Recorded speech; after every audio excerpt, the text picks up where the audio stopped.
on va se concentrer sur les différentes bibliothèques qui sont utilisées dans Machine Learning, à savoir NumPy, Pandas, d'accord, et Matplotlib. Alors NumPy, tout ce qui est calcul mathématique,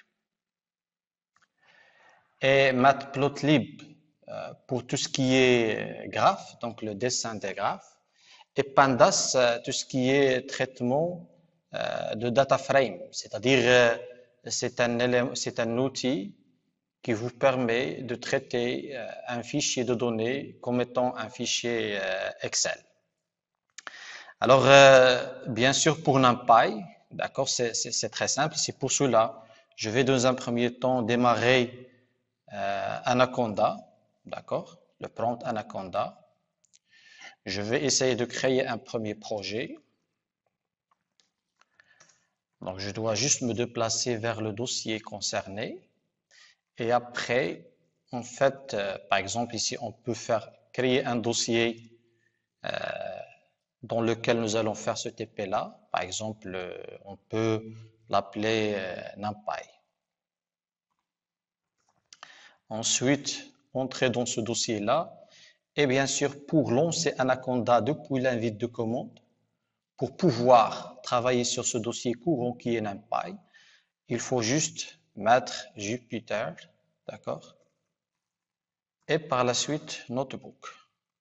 Donc, cette commande va vous permettre de démarrer ou bien de créer un projet sur le dossier dans lequel on s'était placé. Alors, bien sûr, maintenant, on va juste faire les éléments nécessaires avec Python pour l'utiliser en machine learning.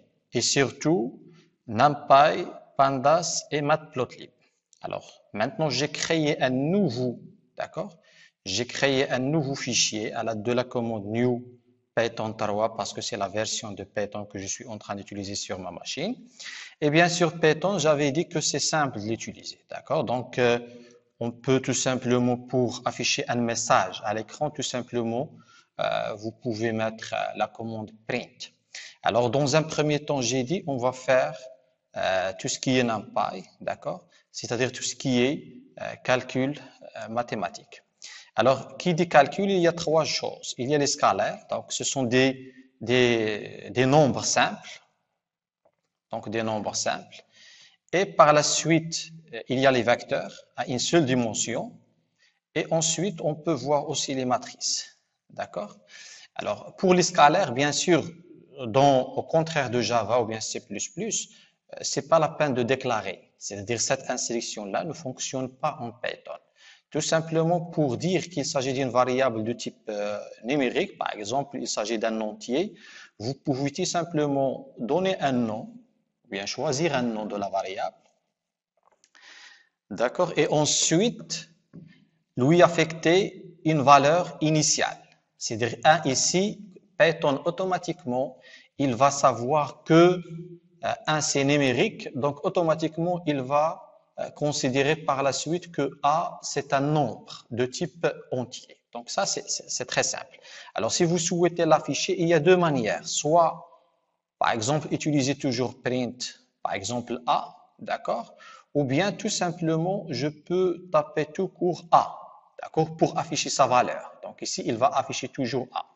Et cette commande-là, ce bouton vous permet d'exécuter, d'accord, le script appartenant à une cellule. D'accord? Parce que ici, dans notre notebook, il y a manière d'avoir plusieurs cellules et chaque cellule, elle peut avoir son propre code. Alors, pour créer une cellule, par exemple, je suis ici dans la cellule, dans cette entrée-là. Pour créer une cellule avant, il suffit juste de créer ici, d'accord, d'insérer une cellule avant la cellule courante. Il suffit de la sélectionner et ensuite taper A. À ce moment-là, vous avez créé une cellule. Si vous voulez créer une cellule après cette partie-là, vous allez taper tout simplement B. D'accord? Donc ici, on voit comment créer des cellules. Alors maintenant, je reviens pour les scalaires, c'est-à-dire ce sont des simples nombres. Je peux avoir, par exemple, A égale à 1 et B égale à 4 comme deux nombres. Je peux par la suite faire A plus B. Maintenant, comme si j'ai mis print A plus B. Si je vais l'exécuter, il va m'imprimer tout simplement 5. Sinon, je peux toujours faire appel à print A plus B. D'accord?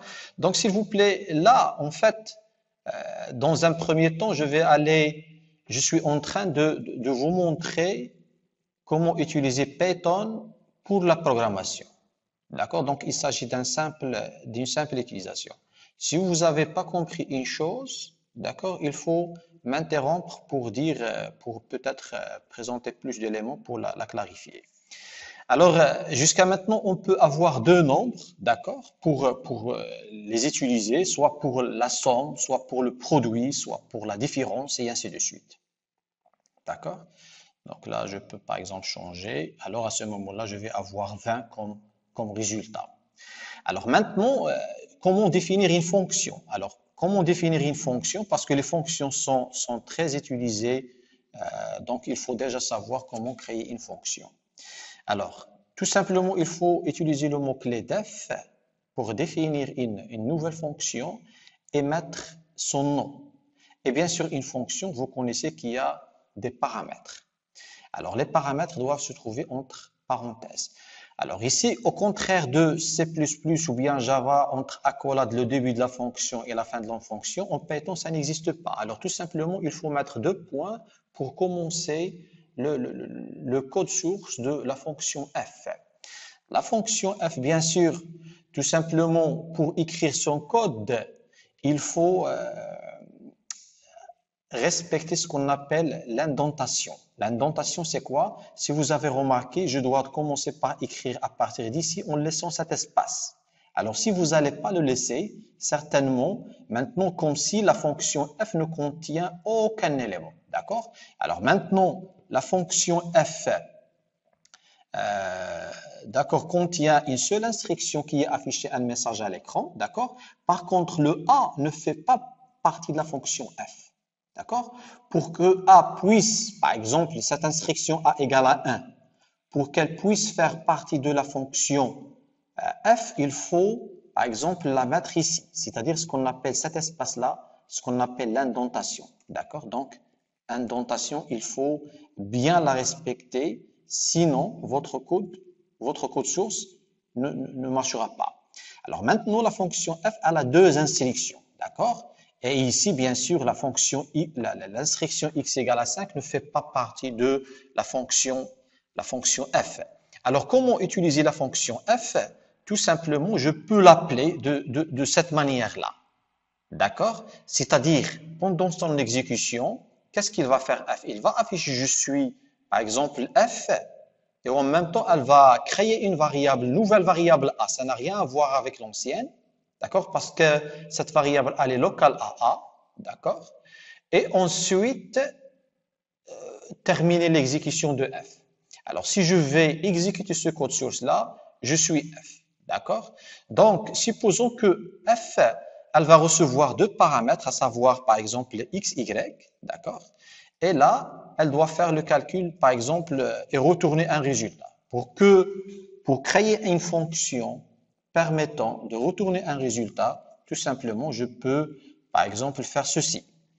Alors, bien sûr, ici, la fonction, elle va recevoir deux arguments. Par exemple, ici, je lui attribue A et B, sachant que A et B, il était déjà initialisé. Maintenant, la fonction f, elle retourne un résultat. Ce résultat-là doit être stocké dans quelque chose. Par exemple, je peux appeler une autre variable s égale à f à b. C'est-à-dire, si je vais exécuter ce code-là, bien sûr, il a déjà affiché le message, d'accord? Donc, sinon, maintenant, j'ai rien à faire avec ce message-là. Voilà, donc le f, il est exécuté. Comment afficher son résultat? Maintenant, le s, il existe. C'est une variable de type numérique ayant une valeur. Et c'est quoi cette valeur? C'est la somme de x et y. Et ici, j'ai passé A, alors A, il va représenter x. Et j'ai passé B, alors le B, il va représenter y. Le A, il a une valeur qui est égale à 5. et le B, il a une valeur qui est égale à 4. Donc, qu'est-ce que je vais retourner ici? Donc, je vais retourner 4 plus 5, ça veut dire 9. Donc, si j'affiche le S, tout simplement, je vais afficher comme résultat 9.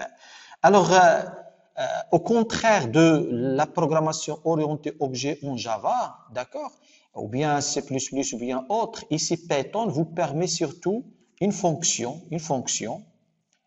peut retourner plusieurs valeurs, d'accord, plusieurs valeurs. À savoir ici, par exemple, je peux mettre pour x, y, je peux mettre la somme, donc qui est s égale à donc je peux faire la somme, d'accord, somme, d'accord, de x, y, parce que le sum, c'est une fonction prédéfinie. C'est pour cela il l'a coloré en vert. Alors, je vais tout simplement mettre somme égale à x, y, le produit égale x fois y, d'accord, et la différence égale à, par exemple, 1 moins y, d'accord. Alors ici, qu'est-ce que je peux retourner? Plusieurs valeurs à la fois. Donc, je peux retourner somme, virgule, le produit, virgule, la différence. Donc, vous voyez, donc c'est très simple. La même fonction peut retourner plusieurs valeurs. Alors, comment faire ici? La première, c'est la somme. La deuxième, c'est le produit. Et le troisième, c'est la différence. D'accord? Alors ici, pour les afficher, je peux par exemple afficher S. Je dois déjà réexécuter la fonction. D'accord? Et je peux maintenant afficher S. Je peux aussi afficher P.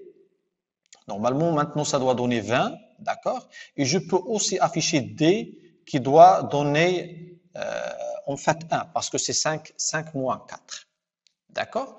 Donc, vous voyez que avec Python, je peux créer une fonction qui permet de retourner plusieurs valeurs. Alors, si je reviens vers le cours ici, jusqu'à maintenant, c'est presque quels sont, d'accord, l'environnement de Python, on l'a déjà présenté. Donc, le premier programme avec Notebook, effectuer des opérations, ce que nous sommes en train de faire. Donc, créer une fonction sans argument et avec argument, ce que nous avons fait jusqu'à maintenant, retourner une valeur et retourner plusieurs valeurs. D'accord? Alors maintenant, nous allons apprendre à comment faire des opérations sur les listes. Alors, pour ceci, c'est quoi déjà une liste? Alors, une liste, c'est tout simplement, c'est ça. Maintenant, ma liste, elle est initialisée à vide. D'accord? Alors, si je vais mettre L égale à 0, L, c'est un simple nombre. D'accord? Entier. Par contre, si je vais l'initialiser à ça, c'est-à-dire, il s'agit d'une liste vide. D'accord? Maintenant, si je vais afficher L, bien sûr, il ne va rien afficher après l'exécution de L égale, et ensuite L, donc ma liste, elle est vide.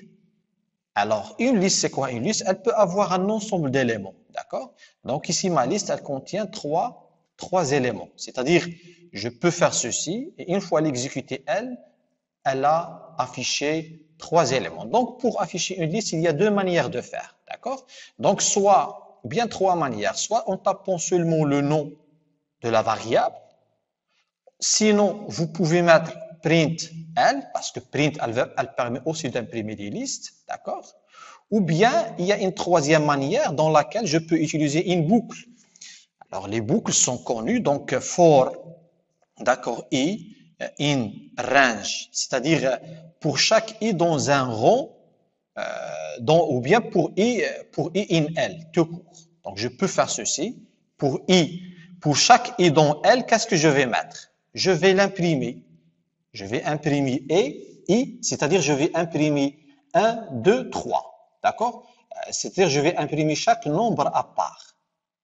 Alors, pour cette exécution-là, je vais avoir 1, 2, 3. Donc, ici, juste pour vous montrer comment faire une itération sur les listes. D'accord? Alors, les listes, bien sûr, il y a plusieurs choses à voir, à savoir créer une liste, on a vu comment créer, initialiser, afficher sans boucle, afficher avec boucle et concaténer. C'est quoi la concaténation? La concaténation, normalement, il faut avoir 2 listes. Donc, après avoir créé une liste, je peux la nommer ici L1. Attendez, ma machine est là, quoi.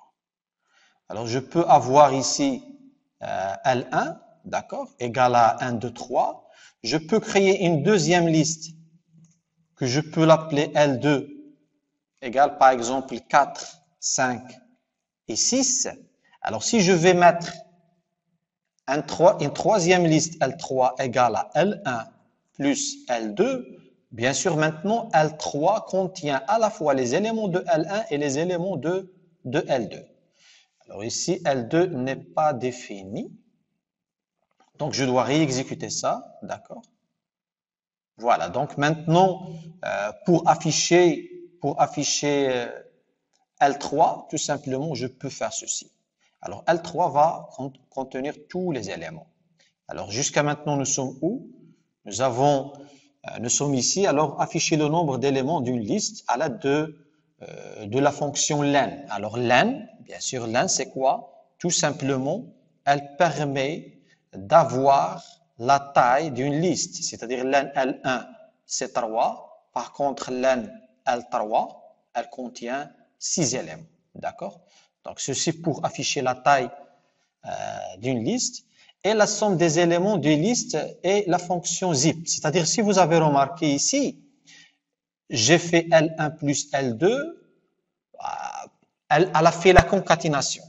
Elle n'a pas fait 1 plus 4, 2 plus 5, 3 plus 6. Alors ici, l'objectif, comment faire pour faire en fait la somme des éléments des deux listes, à savoir L1 et L2. D'accord? Donc, il y a deux listes, L1 et L2. Comment écrire un programme en Python qui va permettre de faire la somme des éléments appartenant aux deux listes. Donc, c'est pour cela, on peut faire, par exemple, pour A, B, in. D'accord? À la fois, le A va appartenir à L1 et le B va appartenir à L2. Mais pour ceci, il faut utiliser une fonction qui s'appelle zip. D'accord?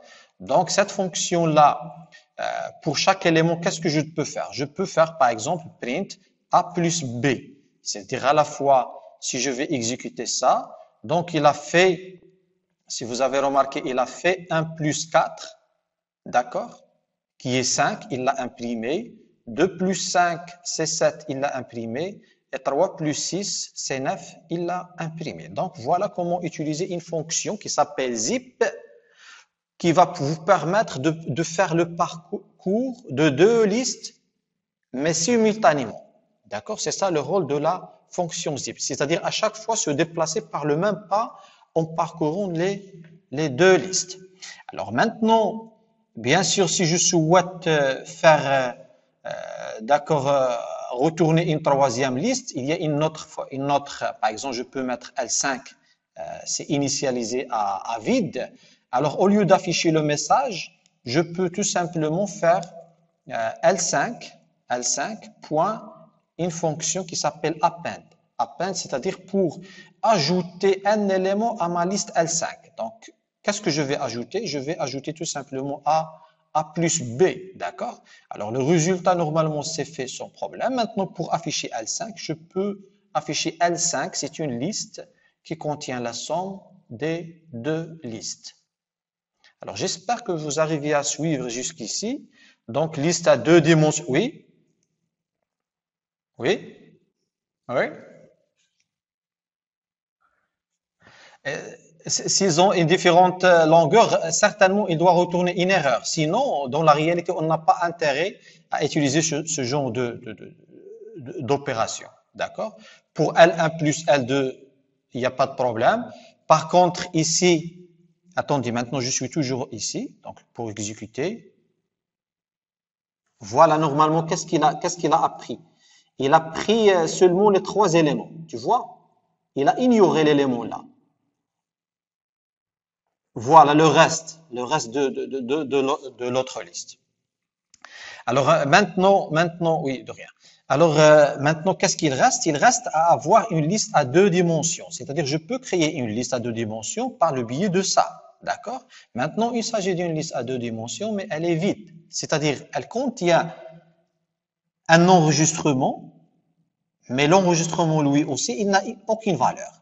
Donc, comment faire pour ceci? Par exemple, je peux mettre un 2. Donc, ma liste, elle contient un enregistrement ayant un 2. Donc, je peux avoir 3, 4, c'est un autre objet. Et ici, je peux mettre 5 6. D'accord? Donc, ma liste L, elle contient 3 enregistrements. À la fois qui sont 1, 2, 3, 4 et 5, 6. Si je vais mettre len L, elle doit retourner normalement, elle doit retourner 3. Et je peux bien sûr exécuter la boucle pour parcourir élément par élément. C'est-à-dire si je vais faire un for i in L, d'accord, et je vais print i, normalement le i maintenant c'est quoi, à votre avis? Le i c'est celui-là. À chaque pas, il représente. Si i égale à 0, alors je vais avoir cet enregistrement. Si i égale à 1, je vais avoir ça. Sinon, si i égale à 2, je vais avoir ça. Donc, à chaque itération, il y a l'affichage d'un tableau. D'accord? À chaque itération, il y a l'affichage d'un tableau à une seule dimension. Parce que ma liste, elle est à 2 dimensions et elle contient trois tableaux, si vous voulez dire, ou bien 3 listes. D'accord? Alors ça, en ce qui concerne normalement les listes. D'accord? Alors, bien sûr, c'est exactement ça. Et une chose, la deuxième chose qui est très utilisée aussi, il s'agit des tableaux. D'accord? Les tableaux, tout simplement pour les créer, il faut déjà, on doit à ce moment-là faire apporter un NumPy. D'accord? As NumPy. À ce moment-là, tu peux utiliser, on peut utiliser l'NumPy ou bien les tableaux appartenant à NumPy. C'est-à-dire, je peux mettre par exemple ceci, array, d'accord? Je peux faire appel à la fonction array, d'accord?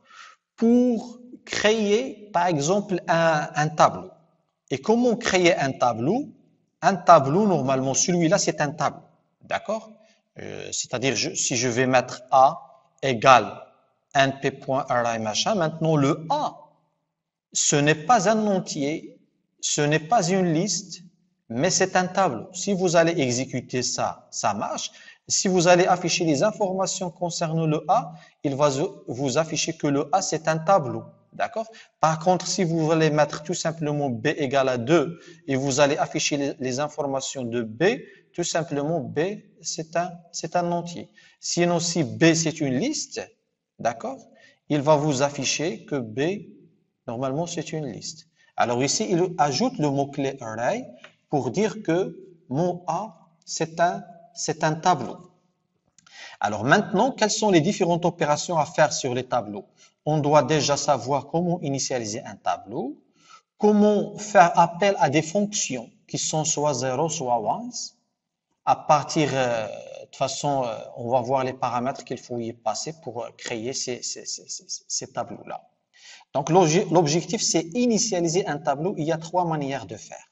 Soit la fonction 0 ou bien la fonction 1, soit l'initialiser par des nombres d'un intervalle, un range ou bien line space, ou bien on a ici bien sûr les propriétés d'un tableau, on a soit sa taille ou bien sa dimension. D'accord? On va voir dans un premier temps ces éléments-là. Alors, si vous voyez, déjà dans le paramètre de array, il s'agit tout simplement d'une liste. C'est-à-dire, je peux très bien mettre, par exemple, L2. D'accord? Donc, L2, c'est quoi? C'est déjà, elle contient 4, 5, 6. D'accord? Alors, sinon, on peut mettre, on utilise une autre manière d'initialisation. Par exemple, c'est A égale à np.once. D'accord? Once, c'est-à-dire tout simplement, je vais exécuter cette fonction-là, mais elle doit avoir, c'est-à-dire, elle doit avoir un paramètre, d'accord? La taille maximale D1, d'accord? C'est-à-dire notre A contient combien de 1? Contient 5 1. C'est-à-dire, si je vais afficher le A ici, tout simplement, je vais avoir un tableau ayant 5 1. Et si vous avez remarqué, le type de chaque 1, c'est un float.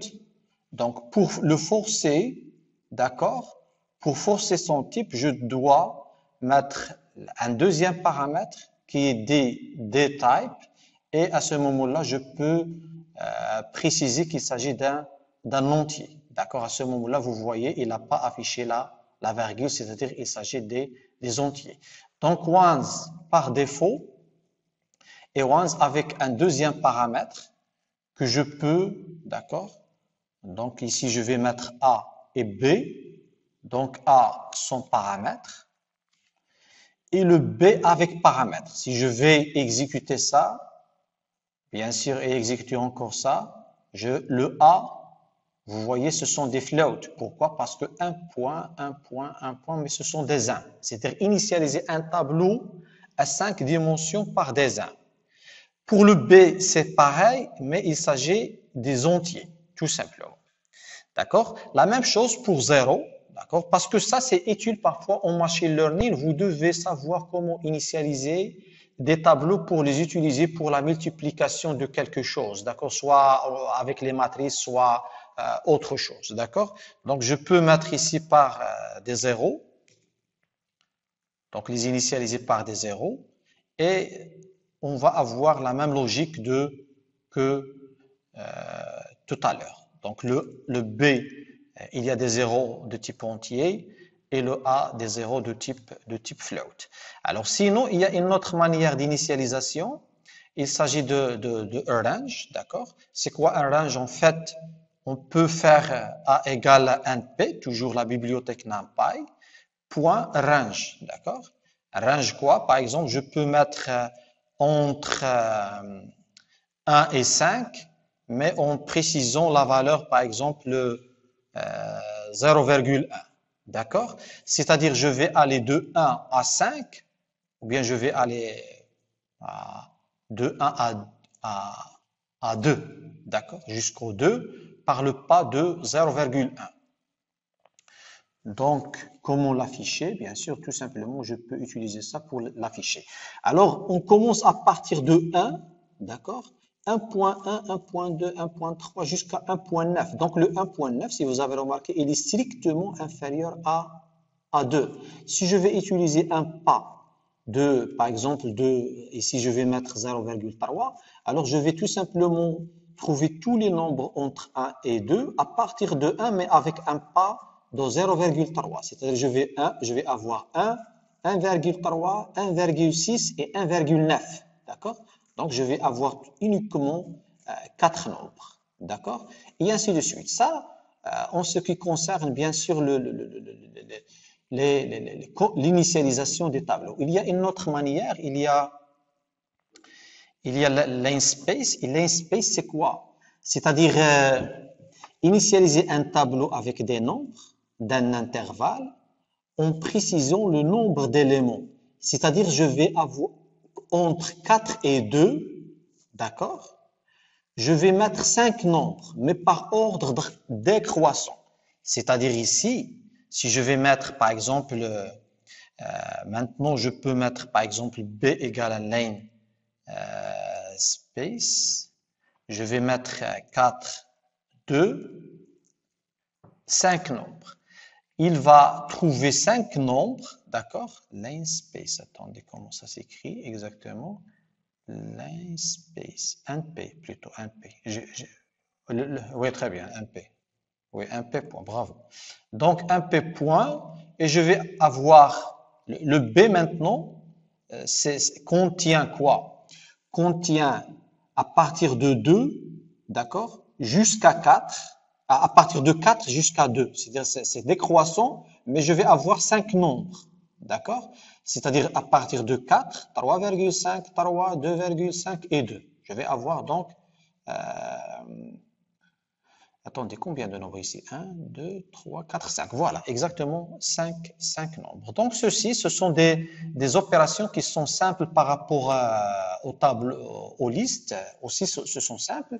Alors maintenant, les opérations mathématiques, ça, c'est très utile en NumPy. Pourquoi? Parce qu'il va vous permettre de faire le calcul.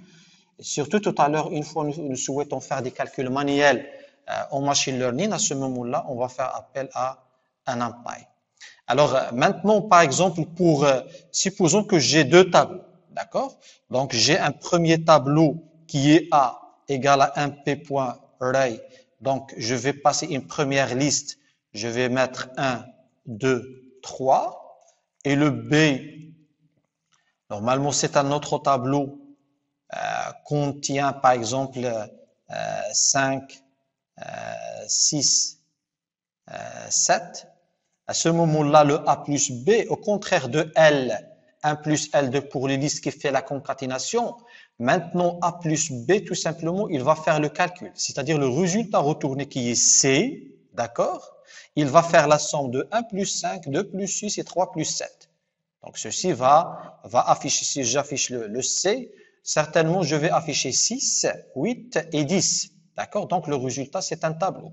La même chose pour la production, d'accord? Pour le produit plutôt, c'est pas la production. D'accord? Pour C égale à A fois B, donc je vais avoir la multiplication 1 fois 5, 2 fois 6 et 3 fois 7. Alors, ce qui est aussi disponible ici, c'est très utile dans les tableaux, ce sont des fonctions mathématiques prédéfinies. D'accord? Prédéfinies. D'accord? Alors, je ne sais pas qu'est-ce qu'il reste. Alors, créer une matrice scalaire, tableau, addition, soustraction, multiplication, division. Donc, ce sont des opérations simples.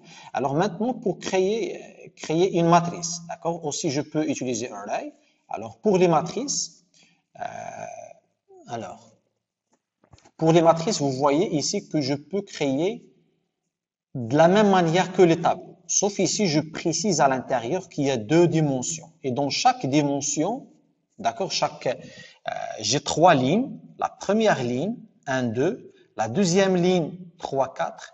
Et la troisième ligne, 5, 6. Vous voyez donc le résultat de ces 2 instructions pour M1 et M2, ça donne le résultat suivant. Donc, maintenant, par la suite, pour avoir des propriétés, d'accord, concernant les matrices, je peux retourner sa taille, d'accord. Par exemple, si je vais prendre ces 2 opérations, je peux retourner leur taille et la dimension bien shape. Donc, j'ai 3 propriétés qui sont très utilisées. Alors, la première, tout simplement, je vais faire ceci, d'accord. Donc, j'ai créé ici une matrice ayant 3 lignes et 2 colonnes, d'accord. La première colonne, c'est 1, 3, 5. La première colonne pour M1, par exemple, c'est 1, 3, 5. Ça constitue la première colonne, d'accord. La deuxième colonne, c'est 2, 4, 6. Et la même chose pour M2. Alors, nous avons dit il y a plusieurs propriétés, à savoir, la première propriété, c'est size, qui va retourner la taille d'une matrice. Si vous avez remarqué, elle retourne quoi? Elle retourne le nombre d'éléments appartenant à la matrice. Par contre, M1.indim, elle retourne le nombre de dimensions de ma matrice. Ici, il s'agit d'une matrice à 2 dimensions. D'accord? Il y a aussi une troisième information très importante qui est M1.shape, qui retourne tout simplement le nombre de lignes et le nombre de colonnes. D'accord? Donc, un shape, c'est quoi? Elle retourne un couple de valeurs. La première valeur concerne le nombre de lignes et la deuxième valeur concerne le nombre de colonnes. Donc, ici, juste pour vous montrer, en fait, même la transposée de matrice, on peut le faire et ainsi de suite. Alors, ça, je pense déjà, c'est suffisant pour la séance d'aujourd'hui qu'on va voir concernant la bibliothèque NumPy. Alors, déjà